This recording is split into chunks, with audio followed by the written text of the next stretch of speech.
So Rishi Sunak has announced this radical policy to reintroduce compulsory national service.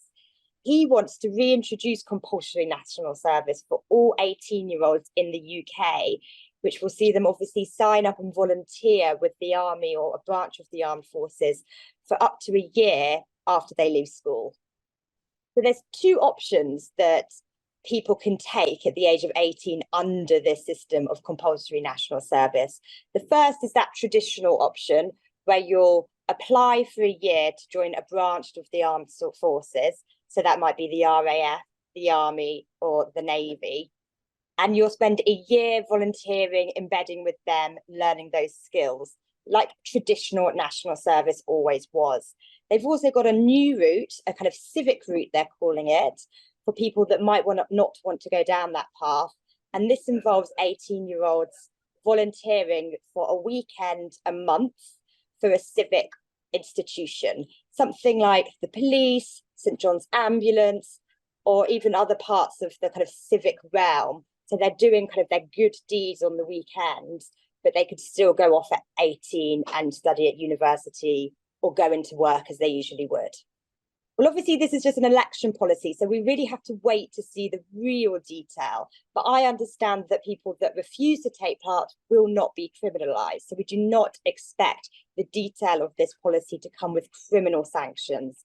But a royal commission is being set up that will work with the public, the armed forces, the government to really bring together that expertise and dig into the nitty-gritty of how you can get people excited about this, involved in this, and what repercussions or sanctions there might be for people who refuse to take up this compulsory national service, but that won't criminalise them.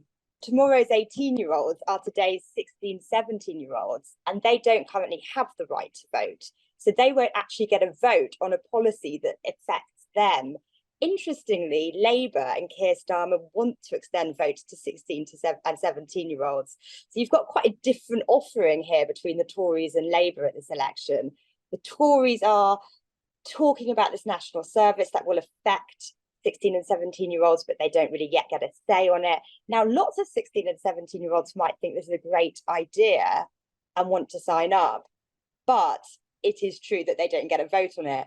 Meanwhile, Labour, who aren't really talking about national service, are talking about enfranchising those people. So it'll be interesting to see what gathers the most support among those teenagers. This is certainly a talker. This is without a doubt one of the most eye-catching radical election manifesto pledges I've ever heard as a political reporter.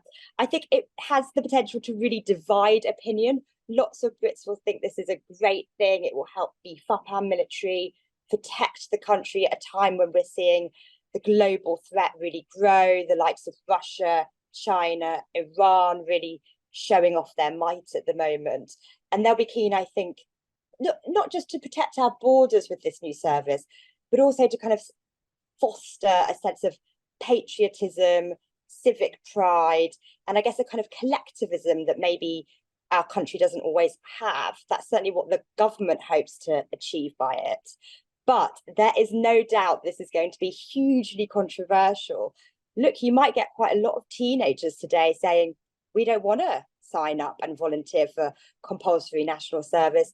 Why are you making us do it when you guys didn't have to do it? It's important to remember that I think national service was last compulsory. It was introduced in the wake of the Second World War. And I think the last person went through it in this country in the early 1960s.